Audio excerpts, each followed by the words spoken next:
Speaker, when I stood here and delivered the budget last year, none of us could have imagined what 2020 had in store for us. Calamitous bushfires, homes destroyed, lives lost, and then the pandemic. It has reminded us that our budgets and our economy must be built on one immutable truth.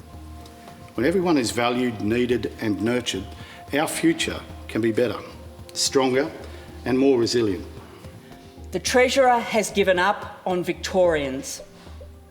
What other conclusions can be drawn from a budget that borrows more than every other state, runs a bigger budget deficit than all the other states combined, and concedes the likely loss of the AAA credit rating, but doesn't get Victorians back to work?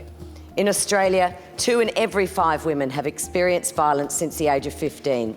1 in 3 has experienced physical violence, and 1 in 5 has experienced sexual violence. People, and when I say people, I mean mostly men, should just stop perpetrating violence against women. It's that simple. And men of character need to stand up and continue to let their peers know it won't be tolerated. And I ask everyone in joining me in this endeavour. Locally, new electric vehicles make up less than 1% of car sales, some of the lowest in the developed world. Minister, with Victoria's transport emissions rising, to tackle the climate emergency we need to bring them down fast. So why on earth is the government putting an extra tax on electric vehicles?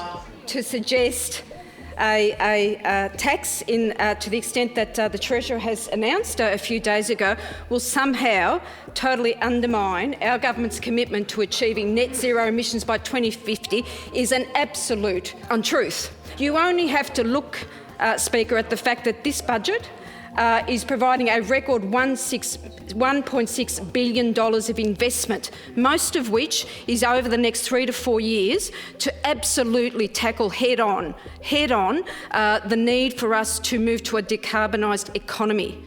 This report has made some 72 recommendations. I think there's some 600 pages of transcript and evidence presented to us.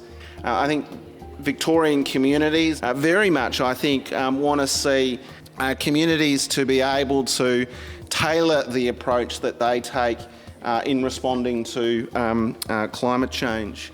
So the question really is around whether this change that is happening, whether we manage it or whether we allow it to manage us. If we manage it, I think there are some very genuine opportunities to be had from an inevitable change. But if we don't manage it, it can be very, very costly, particularly to the social fabric of the state of Victoria. Free tram travel in the CBD has helped our tourism and major events industries attract visitors to Melbourne and then onwards to regional Victoria.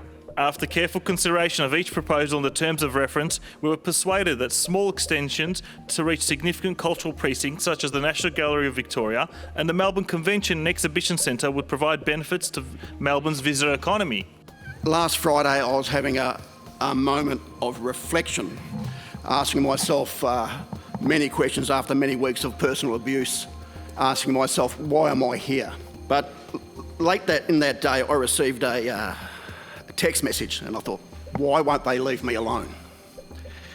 But it was a very important text message. It was from a mother called Janet, mother of Alexia.